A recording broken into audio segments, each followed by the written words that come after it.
Boa noite, tudo bem? Nós estamos aqui para o segundo episódio do Papo Ponto Terapêutico. E hoje nós recebemos aqui a Fabiola Sena, que é pedagoga, consultora financeira há 14 anos e pós-graduada pela Fundação Getúlio Vargas e em mercados de capitais. E conosco, mais uma vez, aqui para brilhantar, acrescentar, Dr. Edival Jacinto, do Instituto Saber de Brasília. Sejam bem-vindos. Obrigada. Fabiola, fala um pouquinho de você para a gente fazer uma caminhada aqui sobre a educação financeira. Legal. Primeiro agradecer, né, professor Wellington? Eu acho que todas as formas que a gente tem hoje de expressar, compartilhar finanças, informar o maior número de pessoas sobre como se relacionar com o dinheiro de forma saudável, é sempre super válido. Eu estou bem feliz de estar aqui. Legal. Super honrada. E, assim, resumindo, né, passei por 6 instituições financeiras, 4 bancos, 2 seguradoras. Hoje estou na 7ª instituição financeira. E entendo que dinheiro tem muito a ver com poupar, guardar, ter clareza, saber para onde o dinheiro vai. Mas nos últimos 3, 4 anos eu vim estudando os comportamentos das pessoas que gastam. Por que algumas pessoas conseguem poupar e multiplicar e enriquecer? E por que algumas pessoas se endividam? Qual é o comportamento dos que se endividam e os que prosperam? Então, acho que a ideia é a gente conseguir construir juntos aqui essas teorias, e algumas coisas são bem já estabelecidas, né? Você, como psicólogo, vai poder nos amparar nisso. Mas, enfim, estou aqui para somar. Seja bem-vinda. Doutora Edival. Boa noite, Wellington. Boa noite, Fabiola. É um prazer enorme estar aqui novamente, Wellington, com você, no Papo Terapêutico. E numa área... Isso aqui é nosso, né? Faz parte. É nosso, né? Eu também sou nosso. E é uma temática, uma pauta muito importante, muito relevante, Fabiola, porque a gente vive essa questão financeira todo dia, toda hora, né? E é importante, Wellington, a gente entender o processo financeiro, como ganhar. Eu digo, ninguém ganha dinheiro, ninguém dá dinheiro pra gente. Na verdade, a gente conquista, a gente trabalha e é remunerado por isso, né? Eu entendo dessa forma. Quem dá dinheiro para as pessoas? Muito raro se encontrar Silvio Santos, né? Silvio Santos, na verdade. Tirando ele. E o americano, ele tem a expressão make money, que é fazer dinheiro. Porque a gente fala, eu vou ganhar dinheiro. Mas eu acho que a palavra certa é eu vou fazer, eu vou construir, né? Porque você não ganha, na verdade, você tem uma atribuição onde você é remunerado. Exatamente. Então, o dinheiro tem a ver com a energia que eu coloco e a execução que eu cumpro para ganhar a minha recompensa, que é o dinheiro. Que é a energia que você coloca? Você pode repetir isso aí? Não, o dinheiro tem a ver com a energia que eu coloco em algo para ser remunerado. O dinheiro é uma moeda de troca, né? Então, eu, enfim, dou consultoria financeira e as pessoas me pagam para que eu as ajude como multiplicar o dinheiro. Você multiplica conhecimento. Então, você está ali trazendo alguém uma luz, uma solução psicológica, e essa pessoa paga pelo tempo que você disponibilizou para ela. Então, é uma troca. Verdade. Né? E é uma energia. E as pessoas hoje gastam a energia delas com coisas que não fazem sentido, gastam mal o tempo. Verdade. E o que é educação financeira? Dá um conceito pra gente aí, dá uma trabalhada aí pro pessoal que tá nos acompanhando aí. Educação financeira, essa pergunta é de $1 milhão, né, professor? É bem amplo, mas vamos lá. Eu acredito que educação financeira é você ter a consciência de como usar o seu dinheiro de forma inteligente, eficaz. Porque, assim, até falando de Brasil, né? A gente está entre os 15 principais PIBs mundiais. Então, nós somos um país rico em gado, soja, milho, feijão, né? Que são as commodities. Mas nós estamos em 70º. É a média do Brasil, 70 e algumas coisas, né? De ranking em educação financeira. Então, só em 2020, o MEC estabeleceu e obrigou as escolas públicas a colocarem educação financeira. E eu vejo que a educação financeira nada mais é que você entender por que você usa o dinheiro, com que finalidade, para onde ele vai. Educação financeira é usar o dinheiro bem, com consciência. A gente toma em torno de 400 decisões por dia, no inconsciente. Então, a gente toma banho, come, dorme, faz almoço, cuida do filho, dirige, só que ninguém fica. Vou passar marcha 1. Agora é a 2. Você não precisa se concentrar para uma tomada de decisão, porque isso é inconsciente. E muitas vezes as pessoas usam o dinheiro de maneira inconsciente. Então elas saem do shopping, acontece mais com as mulheres, né, Wellington? E dizem assim, onde eu estava com a cabeça quando eu comprei isso. E educação financeira é você colocar a consciência no momento que você usa o dinheiro. E isso tem um gasto energético, um gasto uma compulsão, cerebral. né? Existe uma compulsão que é eu compro para me recompensar, porque eu tô chateada, eu compro, eu tô chateada, eu como. Então, comida e dinheiro tem uma sensação de recompensa muito forte, né, para as pessoas. Só que quando eu sou educado financeiramente, eu tenho domínio próprio. Concorda comigo que eu digo assim, eu gostaria de ter, mas não precisa ser agora. Então, o problema dessa geração é a gente não, que a gente tem mais idade, e a gente pesquisava Que assim. isso? Não, mas assim, a gente usava Barça. As crianças de hoje vão descobrir em 2 segundos onde fica a Rússia e a Ucrânia. A gente tinha que pesquisar. E o fato de fazer a gente ter que se esforçar para ter uma informação gerou em nós uma capacidade de esperar mais. Então, por que as pessoas são compulsivas financeiramente? Porque elas não querem esperar. Então, elas dizem, eu quero comprar esse carro, eu financio 5 vezes. Tá bom, em vez de você pagar 50 mil no carro, você pode pagar 80 mil, porque você tá financiando. E preenche um vazio também, né? Preenche um vazio, é uma recompensa. Então, eu sempre costumo dizer, você quer consumir algo?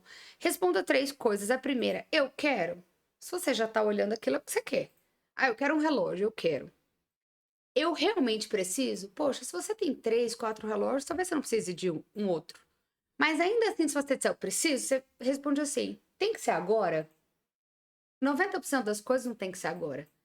A menos que você esteja com um problema grave de saúde, eu preciso financiar o tratamento de saúde de um parente meu. Por isso eu vou gastar dinheiro. O restante das coisas você poderia esperar. Só que a gente vive uma geração em que você dá o Google, em 3, 4 segundos você descobre onde está a Ucrânia, a Rússia. Entende?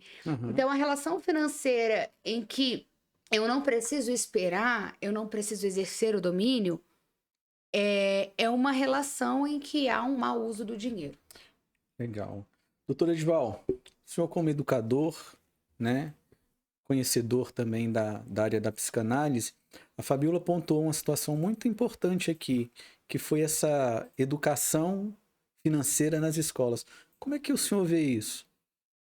Primeiro, senhor, eu gostaria que você Me desculpe, eu também falei reconsiderasse perdão. e dissesse novamente, como é que você vê? Como é que você olha isso? Só vou falar você também. Ótimo. Tá. Ficou mais leve. Ficou mais leve, né? Obrigado. Obrigada. Bom, na verdade, eu sou de uma geração bem antiga também, onde os princípios eram outros, né? A criança não lidava com valores monetários e, enfim. Mas algo interessante que a gente precisa considerar, e você falava aí, Fabíola, sobre níveis de decisão. Então, eu vou abordar isso já já. A questão primordial que eu entendo hoje é reeducar é muito mais difícil do que educar. Uau. Concorda? Sim. E não é só na questão do nível financeiro, né? É em todos os setores da nossa vida, todas as áreas da nossa vida. Então, eu penso que criar esse processo de ensinar a criança, e aí a gente vai ter que usar a Bíblia também, que ela diz, ensina a criança no caminho que ela deve andar, né?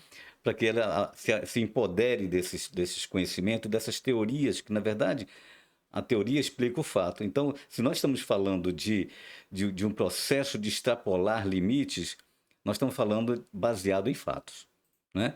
Então, a teoria explica o fato. Então, eu penso que a educação ela tem um papel importantíssimo nessa nova condução de comportamento humano, principalmente dentro dessa área do consumismo, né? A gente consome assim demasiadamente, desnecessariamente. Aí eu volto à questão, assim, concluindo então, Wellington, a educação ela precisa ter esse protagonismo na formação das crianças.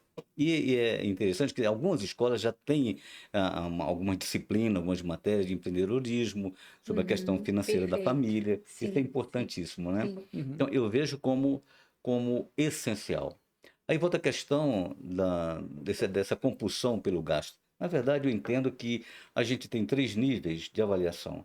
Aquilo que é importante, aquilo que é necessário e aquilo que é imprescindível. Uhum. E aí a gente atropela, né? A gente investe, a gente adquire muitas vezes pelo necessário, quando na verdade isso não é imprescindível e você gasta uma energia tremenda nesse processo. Só que Uhum. depois, talvez o ganho secundário do prazer, ele é muito tênue em função do gasto de energia para você recuperar isso a posteriori. É mais ou menos isso? Eu- Eu acho que isso que você disse sobre necessário, a gente vai olhar em questões básicas. Eu preciso comer, eu preciso vestir, né? Eu preciso Sim, estar agasalhado, eu preciso ter uma casa. Então, o básico é água, luz, telefone e alimentação. Só que quando vem o supérfluo, isso se torna perigoso. Porque normalmente o que nos descontrola financeiramente é o supérfluo. exatamente. Então, Uhum. assim, eu fico vendo as pessoas que querem viajar e eu entendo que hoje no Brasil a gente tem uma inflação de 12%, professor.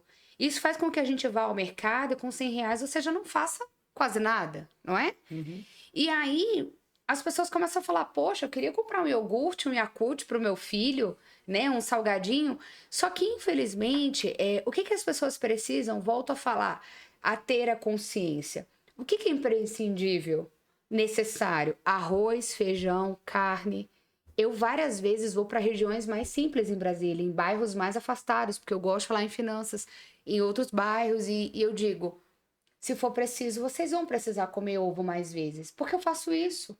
Eu sou classe média e eu trabalho com finanças, mas eu sou muito consciente que eu estou construindo riqueza. Quem constrói riqueza normalmente sabe dizer não para si agora, para dizer sim no amanhã.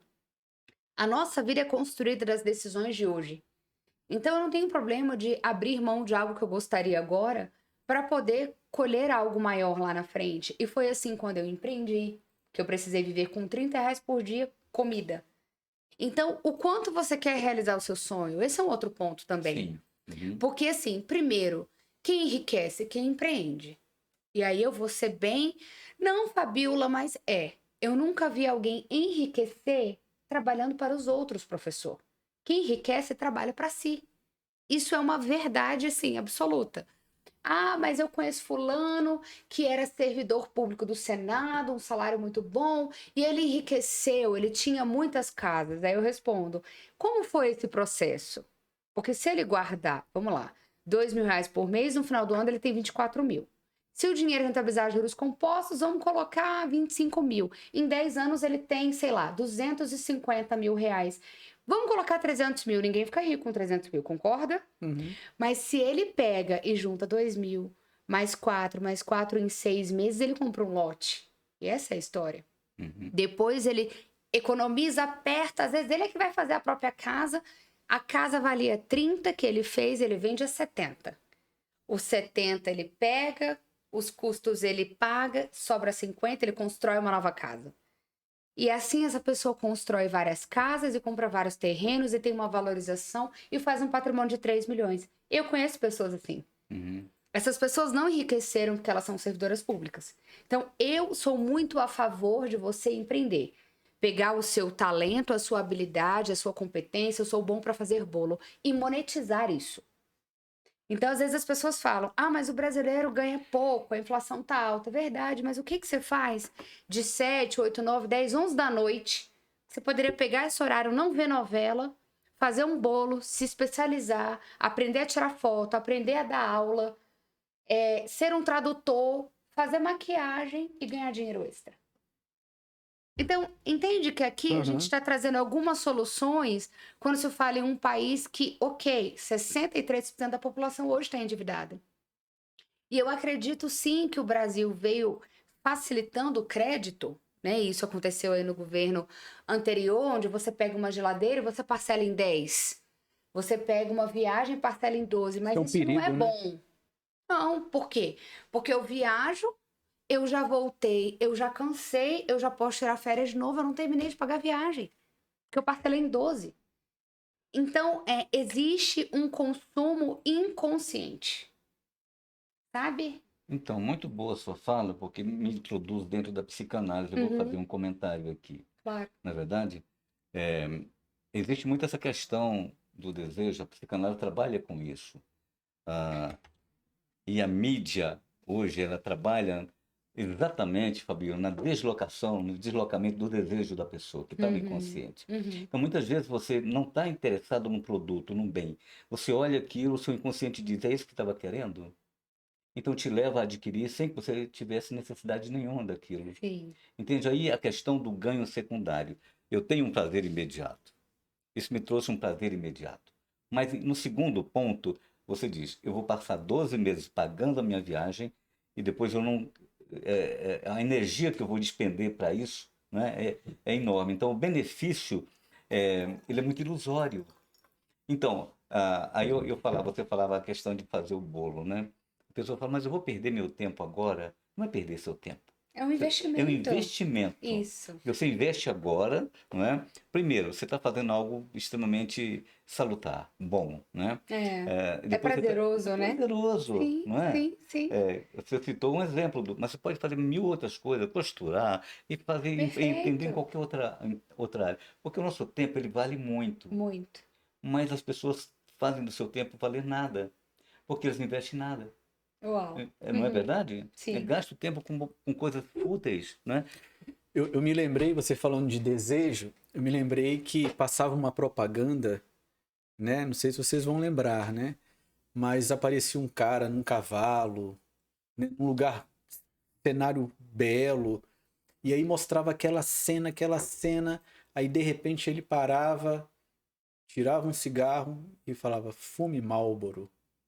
E só fazia o gesto. No outro dia tava todo mundo fumando Marlboro. É. Aquela questão do desejo, né? É. É forte. Então, isso, Demais. Fabíola, eu acho que nós vivemos um momento de extrema importância na educação das pessoas, Sim. né? Quer dizer, educar para não ter esse problema futuro, né? As pessoas são muito imediatistas. Nós somos imediatistas, só que a gente Sim. consegue ter esse lado da consciência. Isso me Sim. interessa agora, que ganho eu tenho em ter isso, né? Você pode observar que a maioria das pessoas, dentro do seu guarda-roupa, elas têm peças que ela não usa há muito tempo, Uhum. né? Investiram tanto naquilo para não ter, para não usar nada. Esses dias, uma questão muito doméstica, eu estava olhando lá em casa, a gente compra tanto utensílio, mas tanta coisa que não tem onde colocar mais. Uhum. Entende? Então, para que tudo isso, né? Então, a gente pode muito bem ser reeducado. A questão é reeducar para isso, Com certeza. não é? Legal. E assim, o que fazer para resolver essas pendências financeiras, Fabiola? Queria que você falasse para esse público Tá. também que está no aperto, Uhum. no arroxo, né? Que está Sim. aí endividado para valer. Como é Tá. que é isso? Primeiro, identificar o que está sendo um ladrão do dinheiro. A Ótimo, primeira coisa, excelente. consciência e identificação. Como assim? Fabiola, eu tô no especial. Há quantos meses? Fabiola, 3. Imediatamente renegocie essa dívida. Eu trabalhei em 4 Uhum. instituições financeiras, 4 bancos, e o banco, jamais falando mal de um lugar que eu passei, sou muito grata, é uma escola, mas o banco ele é feito para lucrar. Como a indústria farmacêutica se beneficia que as pessoas estão doentes e elas vão vender mais medicação e por aí vai. Então, quando a gente pensa que o banco cobra 8% ao mês, professor Wellington, eu estou dizendo que se eu estou no especial, eu estou pagando juros absurdos. Mas um Uhum. cartão de crédito pode ser pior. O cartão de crédito, dependendo da bandeira, eu não vou citar, claro, pode chegar a 12, 13%. Então as pessoas fazem o que? Elas pagam o mínimo. Imagina que a fatura vem 3 mil e elas pagam R$ 400 para liberar o cartão para continuar usando. Elas pagam o mínimo e pagam até 15, 16% de taxa de juros por pagar o mínimo.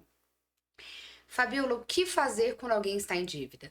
Pegue um papel, uma caneta e enumere todas as dívidas, a começar pelos juros mais altos. Cartão de crédito, cheque especial, CDC de banco, no final parentes, porque aí o parente, né, às vezes não cobra juros, mas você tem que, obviamente, enumerar. Em seguida, você vai dizer quais são os meus custos de vida. Água, luz, telefone, alimentação, vestuário, né? A alimentação tá muito cara. As pessoas têm que saber dividir. O que é comer na rua, que isso é lazer, comer com a família. O que é alimentação, supermercado. O que às vezes é passar na padaria. E aí você tem que dizer, todo dia tem que comprar pãozinho? Será mesmo? Todo dia você vai passar no mercado e comprar alguma coisa? Se a gente está falando de uma indústria que funciona no desejo, concorda comigo, professor, que a pessoa vai ver na prateleira aquilo que é mais gostoso, ela vai comprar sem necessidade? Sim, exatamente. Só que se ela quer economizar, ela precisa, não ir ao mercado com fome. 2, levar uma lista. Eu não vou no mercado sem lista. E se eu sei que eu gosto de comprar uma bobagem, eu vou evitar esse corredor. Se eu consigo me equilibrar, eu vou olhar e vou pensar, poxa, quero muito isso? Vou comprar um. Então, a coisa do domínio próprio com o dinheiro, ele é fundamental, porque essa pessoa que quer mudar o estágio financeiro dela vai ter que começar a dizer não para si. E o dizer não para si, e aí vocês são psicólogos, vão saber melhor do que eu, é muito ruim, porque às vezes existe uma criança interior que ou só ouviu não e fala, agora eu vou viver, agora eu vou comer, Exatamente. agora eu vou gastar, né? Ou existe a criança interior que podia tudo, quer comer, filho? Come. Mamãe tá aqui, papai tá aqui. A falta que eu vivi, meu filho não vai viver. Isso é muito grave. Você cria adultos sem consistência emocional. Existem pessoas hoje sem nenhuma consistência. Então, e aí isso impacta o dinheiro. Mas vamos lá, qual é o maior fator de divórcio no Brasil hoje? Vida financeira. E aí você começa a observar que as pessoas, elas passam a esconder. Eu estava esses dias num almoço em grupo e a moça namorando com um cara, falando em casar, e ela falou, eu não digo nada da vida financeira. Eu brinquei, tá bom, fulana, mas aí quando casar você vai ter que dizer. Porque o pai e a mãe às vezes não abriam um jogo. Eu vejo os homens dizendo assim, Fabíola, se ela souber quanto eu ganho, ela gasta tudo. E eu vejo a mulher dizendo assim, ele parece que não tem noção que ser mulher é caro, né? Mas, na verdade, se as pessoas forem autorresponsáveis, não, peraí, eu ganho isso. Wellington, com quanto eu vivo? Com 70% do que eu ganho. Eu sei que é difícil. Se eu ganho 10 mil, 1.000 são ativos de segurança. Plano de saúde, seguro de vida, seguro do carro, da casa. Então, se eu tiver uma eventualidade, em vez de pegar a reserva que eu tô fazendo com 20% do que eu ganho, e aí, gente, guardar e multiplicar é muito diferente. Guardar e pôr na poupança. No Brasil são quase 800 bilhões. É absurdo você pensar num Brasil que as pessoas colocam dinheiro na poupança. Porque poupança não rentabiliza nem a inflação. Então, você está perdendo poder de compra. Poupar é guardar na poupança. Multiplicar é, de fato, investir.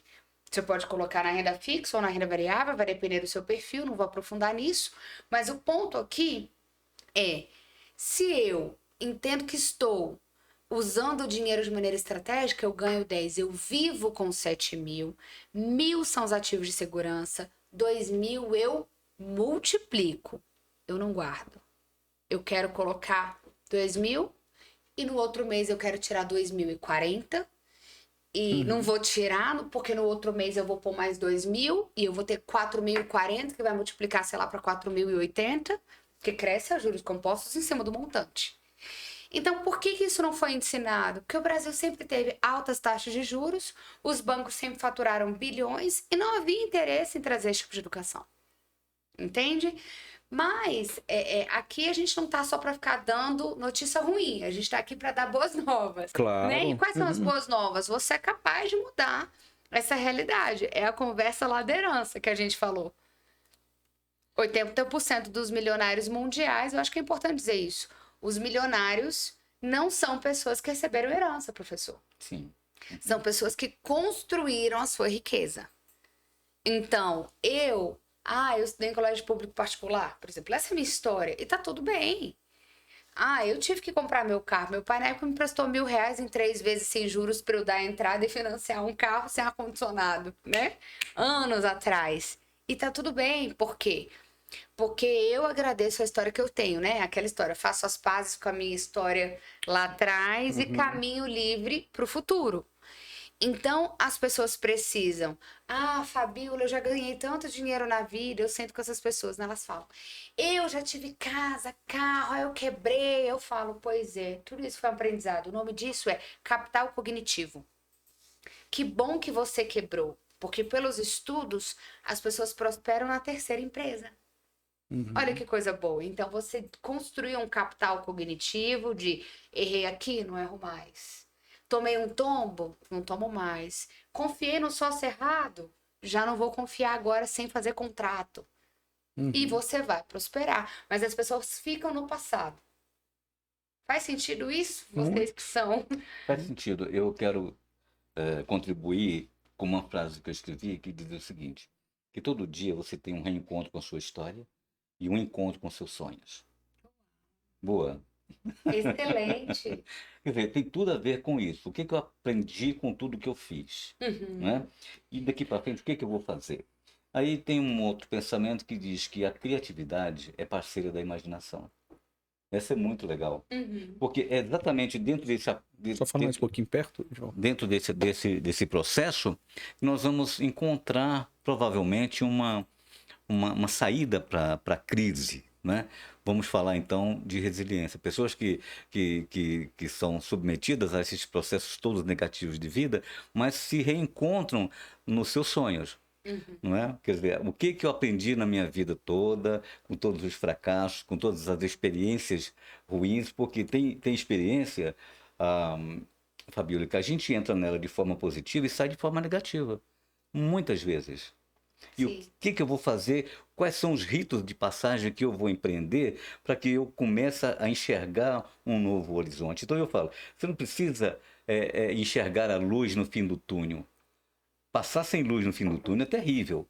Então você tem que enxergar a luz antes do túnel, para que você passe melhor em segurança e em equilíbrio, não é? Sim. Então tudo isso são conteúdos, como você disse, cognitivos, capital cognitivo. Isso, claro. Uma coisa muito legal da gente pensar, de trazer para si uma profunda reflexão de honestidade, né? Porque as pessoas falam, eu vou mudar, eu vou, isso não vou fazer mais, mas a questão que a neurociência traz muito belo para nós, Fabiola, porque nosso cérebro ele é treinado a repetir. Então, para eu mudar de procedimento, é a metanoia, eu preciso mudar de entendimento. Uau. E esse é o papel, Uau. não é? Esse é o nosso papel, o seu Sim. papel preponderante como consultora financeira. E a gente como promotor do conhecimento, da Sim. escola, da nova educação, enfim. Eu acho que essa é a Sim. contribuição que a gente precisa pensar e disponibilizar para Sim. as pessoas, né, que estão Legal. precisando. E também que sirva para nós, né, Wellington? Claro. Claro, eu tô aqui Começar, aprendendo a começar Eu com também. nós. Eu tô aqui Claro. só, às vezes eu vou fazer alguma pergunta, mas sou eu quem tá. Olha só, tem uma pergunta aqui que diz assim: como investir com pouco dinheiro? É sempre essa pergunta, eu acho engraçado. É porque as pessoas pensam, tem que ter 10 mil para aplicar, e não é.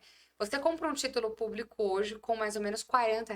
E o que é um título público? É você emprestar para o governo. Vamos imaginar que o mercado financeiro, alguém deve e alguém empresta. Então, você tem o superavitário e o deficitário. Uhum. Então, vamos imaginar que eu preciso de dinheiro e o professor me empresta. Ele vai me emprestar a juros.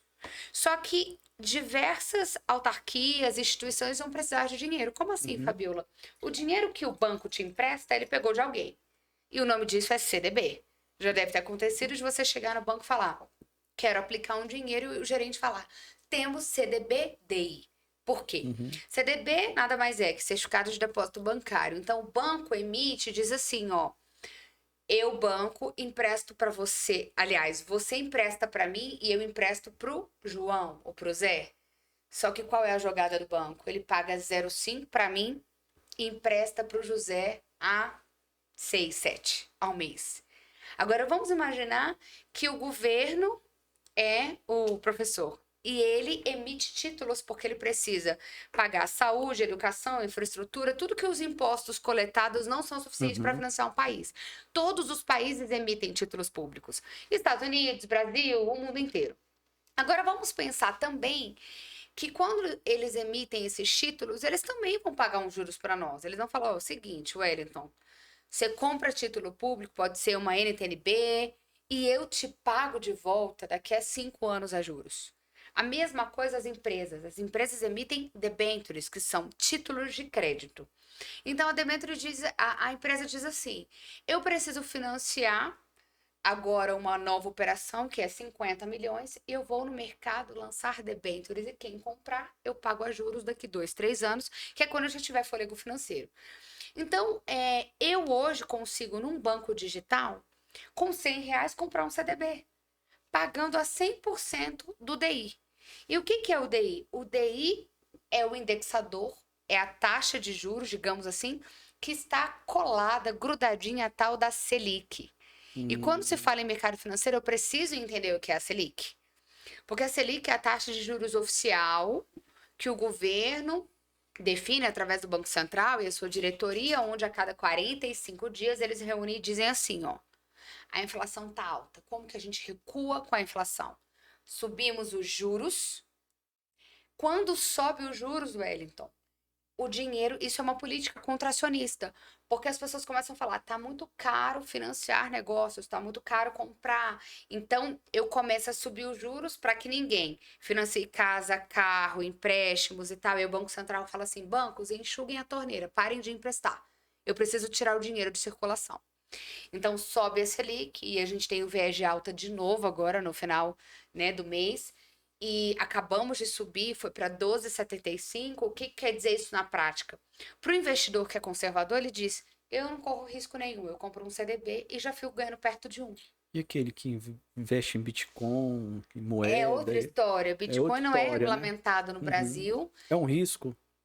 Então, tudo pode ser um risco, mas Que é há uma moda, níveis. bolsa.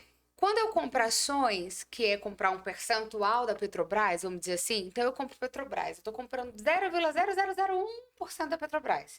Petrobras agora distribuiu 106 bilhões em dividendos. O que são os dividendos? Ele diz assim, vou pagar uma parte para você que confiou em mim, que eu farei um bom trabalho. Só que imagina que o mercado financeiro, você tem de um lado renda fixa, que vai estar o que é mais conservador, CDB, LCI, LCA, fundo de renda fixa, título público, porque o melhor, vamos dizer que a pessoa mais confiável para eu pegar dinheiro é o governo, é o que eu tenho menos risco. Do lado de cá, eu já tenho a renda variável, então eu vou ter ações, fundo imobiliário, muitas coisas, fundo imobiliário, fundo multimercado, que é aplicar em juros e moedas e por aí vai. As criptomoedas, porque Bitcoin é uma parte das criptos, e Bitcoin é a moeda principal das cripto. Vai estar na renda variável, onde eu tenho risco, Wellington, só que não é uma parte que eu tenho uma proteção no Brasil, e isso é bem sério. Porque as pessoas acham que o mercado financeiro ele é bagunçado, elas acham que é igual política, e não é. Nós somos extremamente bem regulamentados. Nós temos Sistema Financeiro Nacional, Banco Central, CVM, Conselho Monetário Nacional, SUSEP. Então, imagina que para seguros, previdência, investimentos, para tudo isso está regulamentado. E as criptos? Ainda sendo defendida em Senado, Câmara e tal, então não tem uma regulamentação. O que eu já tenho? Eu já posso chegar hoje em algumas instituições financeiras e dizer assim, quero comprar um fundo que tenha criptomoeda. Eu posso fazer isso. Eu posso baixar um aplicativo de uma corretora internacional e comprar por conta própria Bitcoin. Eu posso. Eu estou no risco? Eu estou. Porque o ponto não é onde só eu aplico. O primeiro ponto, autoconhecimento. Se eu sou conservador, que eu fique nos investimentos conservadores. Se eu sou moderado, eu vou colocar 30% na renda variável e ainda assim 70% na renda fixa. Se eu sou arrojado, tudo bem. Aí eu fico 50-50, 60-40. Agora, para fechar essa parte, imagina que eu tenho que considerar 3 coisas ao investir. 1, o meu horizonte de tempo. Quanto tempo eu posso deixar o dinheiro lá sem me preocupar em precisar tirar logo? Então, vamos imaginar que eu tenho que ter uma reserva de emergência que representa de 3 a 6 meses do meu custo de vida. Então, a Fabiola, estou dando exemplo, ganha 10, vive com 7. Ela tem que ter pelo menos 21 mil numa reserva de emergência. Se tiver uma situação de saúde, uma emergência, teve um problema com o carro, o meu carro ano passado eu tive um problema com o câmbio, foi 16 mil reais. Imagina se eu tivesse na renda variável, como a bolsa está agora muito mal das pernas, eu tendo que tirar o dinheiro de lá. É por isso que eu coloco em ativos seguros, porque eu tiro sem perda. Agora, eu tenho horizontes de tempo aqui, então, quanto tempo o dinheiro pode ficar aplicado. De cá eu tenho o meu risco, normalmente. Você quer mais risco? Porque você quer mais resultado. Se não quer resultado, você não quer rentabilidade, então você fica pouco no risco. E o terceiro pilar, que é o que todo mundo quer, rentabilidade. Então hoje está muito simples, porque eu baixo um aplicativo de um banco digital, faço o meu perfil de conservador, descubro quem eu sou e lá ele já diz, compra um CDB que eu te pago 100%. Isso com R$ 100. E hoje, outro ponto também muito interessante, né? Que eu tô aqui com educadores. Se tem muita educação financeira na internet. É claro, não é toda hora que eu vou ter algo consistente. Por quê? Porque você tem umas besteiras na internet e você tem os vendedores de curso. Então você tem aquele pessoal que quer dizer que você vai ganhar R$ 5.000 em um dia fazendo trader. Aí vamos trazer a estatística? É muita loucura, né? 2% das pessoas que fazem trader ganham dinheiro, 98% perdem. Não sei o que estou dizendo. São os estudos que falam. Então, as pessoas são tão imediatistas, professor, e aí eu quero fazer agora uma pergunta que acho que eu posso, né, Wellington? Fica à vontade. As pessoas são tão imediatistas que elas fazem loucuras para conseguir dinheiro. E aí eu quero aproveitar que eu estou no meio de psicólogos para ouvir vocês. Para onde vocês acham que vai essa geração? Por que eu digo isso? Porque eu tenho a impressão que as pessoas cada vez mais toleram menos, cada vez mais esperam menos. Elas são hoje incapazes de ter essa resiliência que você falou. Vocês acreditam que é uma tendência que as pessoas cada vez tenham menos capacidade de esperar pelas coisas? Ou você acha que em algum momento, por exemplo, isso vira o jogo? Por exemplo, isso tem a ver com a ansiedade, a depressão? Acho que a minha pergunta é: como que as doenças de hoje, que são muito psicológicas, afetam o comportamento das pessoas? No sentido do imediatismo. Crisval, quer começar? Bom, é uma pergunta bem complexa, porque a gente fala de comportamento humano, né? Sim. E aí nós vamos tentar generalizar todas as pessoas, né?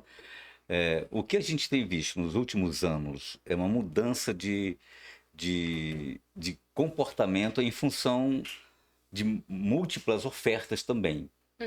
Então eu, sem querer, eu estou sendo demandado a adquirir as coisas, a comprar, a fazer os meus investimentos necessários, importantes ou não, né?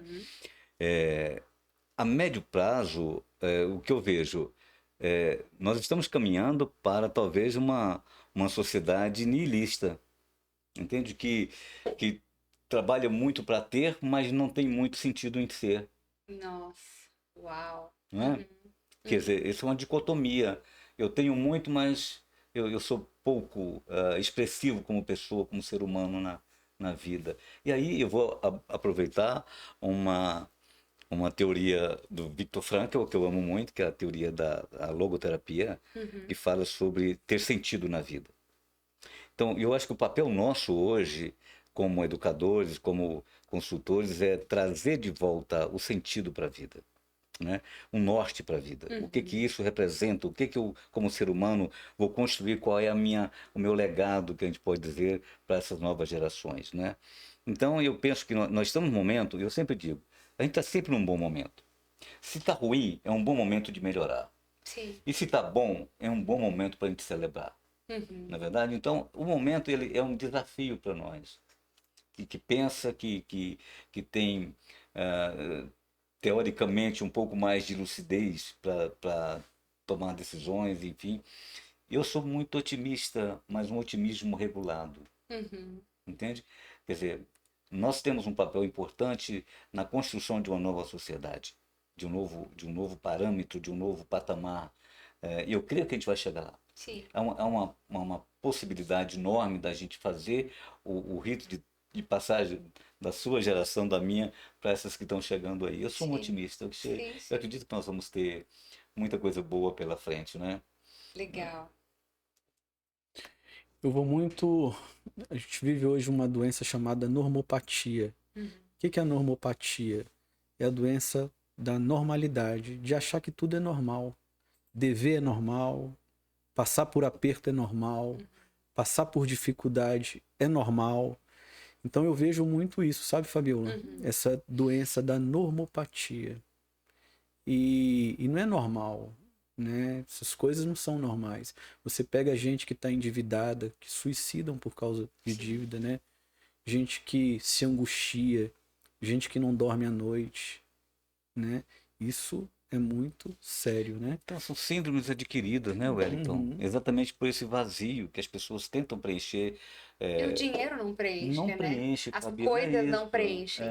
Mas Tem muita essa- gente rica, muita gente E, empoderada e com um e para sofrimento preencher, psíquico porque enorme. eu não vou né? longe, eu falo por mim, quantas loucuras eu fiz para poder suprir uma necessidade. Uhum, Né? Você acaba negociando, né? uhum, Isso é muito sério. Se você não tiver um equilíbrio, se você não tiver uma. Não vou falar a palavra madura, porque depois do maduro vem podre, né? Mas se você não se tornar adulto, né? Para lidar com as finanças, você faz loucura. Mas olha só, estamos caminhando aí para as considerações finais. Nossa, É muito passou bom, né? Passa voando, voando. né? Eu tenho Papo que falar disso pro cabeça. Edival. O Edival fala assim: ah, eu acho que uma semana é muito. Eu falo, rapaz, não é, não tem É como. muito assunto. É muito gostoso é isso aqui, gostoso, né? Isso é aqui verdade. tá virando uma coisa bem cultural. Mas eu queria deixar as considerações finais com você. Obrigada. Foi um ganho. É bom frisar aqui que você não empresta dinheiro, mas fala um pouquinho da sua mentoria, não né? empresto, não. Você faz para ser bem-sucedida, né? Para ter essa cabeça Tá. no lugar, para Legal. ser adulta, né? Com as finanças. Eu acho que eu primeiro fui identificando os comportamentos que eram tóxicos para mim. Eu fui uma grande consumista, e quero dizer isso, né? Eu já cheguei a comprar 11 sapatos por vez e saí totalmente, tipo, por que que eu fiz isso? Então eu brinco, gente, se Deus me ajudou a sair disso, qualquer pessoa consegue. Porque é o tal do vazio na alma. Claro, isso tem mais de 10 anos. Mas assim, por que que você consome? Por que que você consome tanto? Então eu tinha tanta escassez dentro de mim que eu pensava, se a cada 3 você ganha um e eu preciso comprar agora, porque eu não sei esperar, eu vou comprar tudo de uma vez, né? Então hoje eu já penso várias vezes e falo, o que que eu realmente preciso? Então, a minha mudança aconteceu quando eu percebi onde eu estava errando e ainda preciso crescer muito. Então, assim, Fabiola, como que você faz? Eu tento ser consciente em todas as minhas ações. Toda hora eu como bem? Não. Mas eu tento comer bem. Toda hora eu agradeço? Às vezes eu não agradeço, às vezes eu quero reclamar, mas eu falo, Fabiola, seja grata Gratidão é pelo tudo, seu né? trabalho, seja grata pelos desafios que te fazem crescer. Então, eu sou muito de ter esse diálogo comigo. Outra, a gente nunca pode parar de querer aprender. Ah, você estudou, você se especializou, tudo bem, mas existem milhões de assuntos que você não conhece e a gente está aqui para melhorar. Então, eu gosto de falar para mim, Fabiola, você pode ser melhor do que você está sendo. Trazer essa autoconsciência, né? Num nível que não seja uma cobrança tão forte, porque senão a gente fica, né? E quem quiser ter uma mentoria com você, onde te acha, como é que faz para... Legal. Deixa aí seus contatos. Hoje eu falo no @FabiolaJSena sobre finanças, Sena com Repete N bem só. devagar aí. @Fabiola com O, J de Jesus, Sena, SNA. Lá eu falo de finanças, eu compartilho lives, eu trago conhecimento, tem vídeos, tem bastante conteúdo lá. Eu atuo na XP Investimentos com clientes que querem multiplicar sua riqueza. Alguém que está nos ouvindo quer multiplicar os investimentos, pode me procurar no direct. E a mentoria é um produto que hoje está mais voltado para quem empreende ou para quem quer empreender. Porque eu desenvolvi uma metodologia que eu falo que Deus foi me entregando, que é unir ferramentas psicológicas com finanças. Então, o que eu ouvi sobre dinheiro dos meus pais, por que eu gasto, então eu uso 5W2H, metas SMART, eu sou analista comportamental, então eu uso DISC, eu uso sabotadores, que vai falar sobre questões de infância, Legal. janela de Johari, roda da vida, ganhos e perdas, então são ferramentas que, planilhas, livros, envio 60 livros, então a pessoa está ali comigo num processo de autoconhecimento. E é isso. O que eu quero deixar é que eu acredito muito que nós somos capazes de nos tornar as pessoas que queremos ser. Sabe? Eu admiro a perseverança de alguém, eu admiro o sucesso de alguém, o quanto a família daquela pessoa é próspera. O que aquela pessoa fez? Então ela trilhou uma estrada que eu preciso trilhar. E hoje as pessoas não querem observar esses modelos e imitar. porque elas tomam decisões também no consciente. Então, casamentos acabam, dívidas são feitas, elas perdem a saúde porque estão vivendo, sobrevivendo e não construindo a vida que querem ter. Faz muita diferença, né? Claro.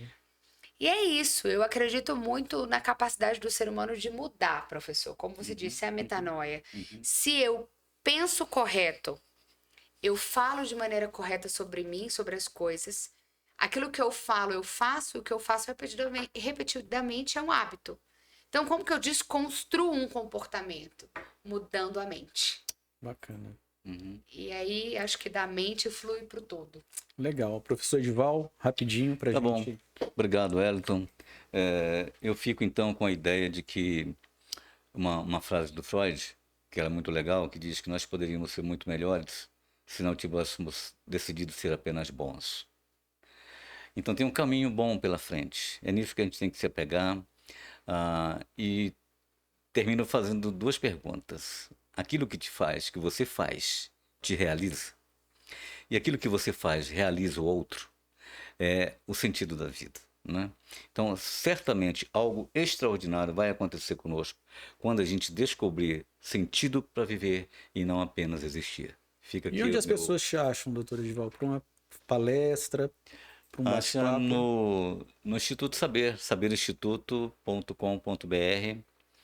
Eu estou finalizando também o meu Instagram, né? Depois a gente pode colocar isso no ar aí. Bacana, bacana. Mas prazer estar com você aqui de novo, Wellington, com você. Gente, foi um muito prazer, obrigada, tá? eu Assim, feliz porque eu fui ousado, né, em te chamar lá, né?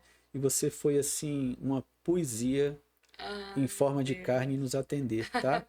Um Obrigada. beijo para você, Obrigada. te cuida e conta com a gente. Professor, Obrigado, um beijo. Wellington. Um grande gente. abraço. Tchau, Obrigado. gente. Obrigado a Tchau, todos. tchau.